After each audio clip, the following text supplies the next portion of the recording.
रात के 2 बज रहे थे।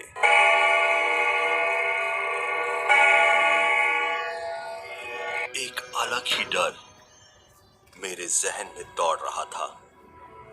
मैं अपने हॉस्टल से निकलकर उस तरफ जाने लगा जहां पोस्टमार्टम के बाद डेड बॉडी को रखा जाता है। 3 दिन पहले एक सरकटी लाश इसी मेडिकल हॉस्पिटल में आई थी और अब तक ना ही उसकी शिनाख्त हो पाई थी और ना ही कोई उसका दावेदार उसे लेने आया था। पटना का वो मेडिकल हॉस्पिटल हर रोज 10 से 15 इमरजेंसी केस आ ही जाते थे।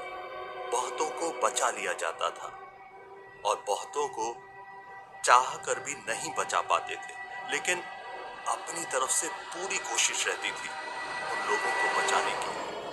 उस पोस्टमार्टम रूम के आसपास रात में तरह तरह की आवाजें आती थी। कभी कभी रूह भी अपना वजूद किसी ना किसी को दिखाती रहती थी। रात में 12 से 3 के बीच उस जगह पर कोई भी अकेला नहीं जाता था।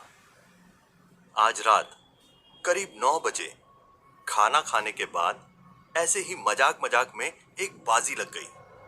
जिस रूम में मैं रहता था मेरे साथ और भी 5 दोस्त रहते थे। बाजी के तहत मुझे आज रात 2 बजे अकेले उस पोस्टमार्टम रूम में जाकर सरकटी डेड बॉडी से उसका पट्टा, जो कि डेड बॉडी की पहचान होती है, वो निकाल के लाना था। चूंकि ये काफी यूनिक केस था तो सभी को पता था कि उसे 13 नंबर के शेल्फ में रखा गया था। जोश में आकर मैंने हामी तो भर दी, लेकिन जैसे जैसे समय बीतता गया डर मेरे अंदर और ज्यादा हावी होता गया। जैसे ही 2 बजे मैं अपने हॉस्टल से एक टॉर्च और एक चाकू लेकर उस पोस्टमार्टम रूम की तरफ बढ़ने लगा।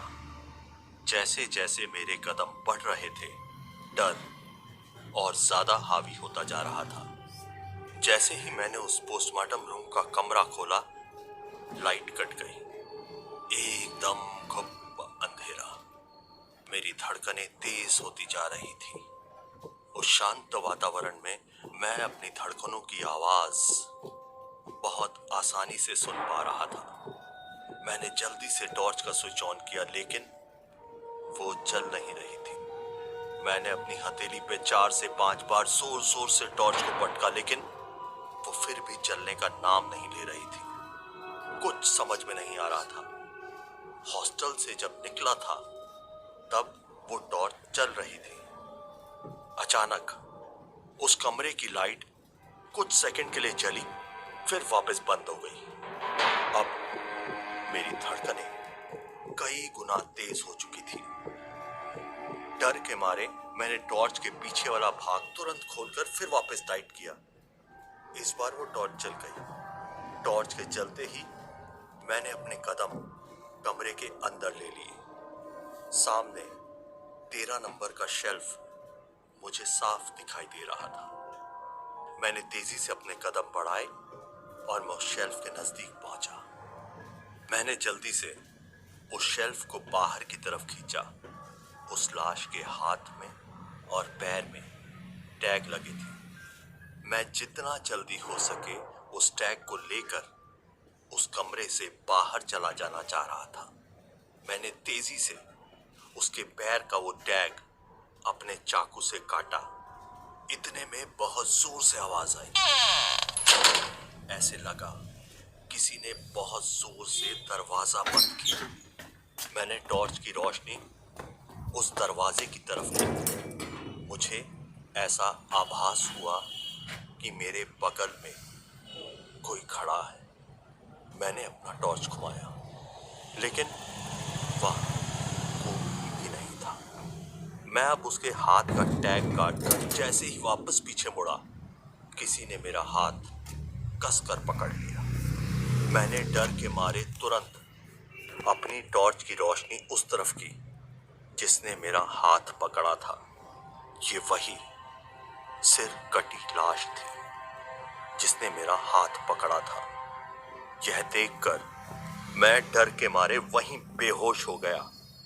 करीब 5 मिनट के बाद मेरे चारों दोस्तों ने मुझे होश में लाया। चारों मुस्कुरा रहे थे। मेरी अब भी हालत बिल्कुल खराब थी। उनमें से एक साथी बोला, अबे महेश, अब तो उठ जा, निकल 13 नंबर के शेल्फ से बाहर। महेश ने कोई जवाब नहीं दिया। उसने एक सफेद कफन को हटाया। उस 13 नंबर शेल्फ में वही सर कटी लाश।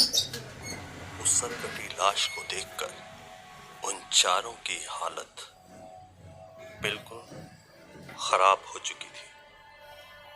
लेकिन 6 घंटे पहले महेश ने मुझे ये बता दिया था कि आज उन पांचों ने मिलकर यह प्लानिंग की है कि 13 नंबर शेल्फ में सरकटी लाश की जगह पर महेश रहेगा और सरकटी लाश को 19 नंबर के शेल्फ में रखेंगे।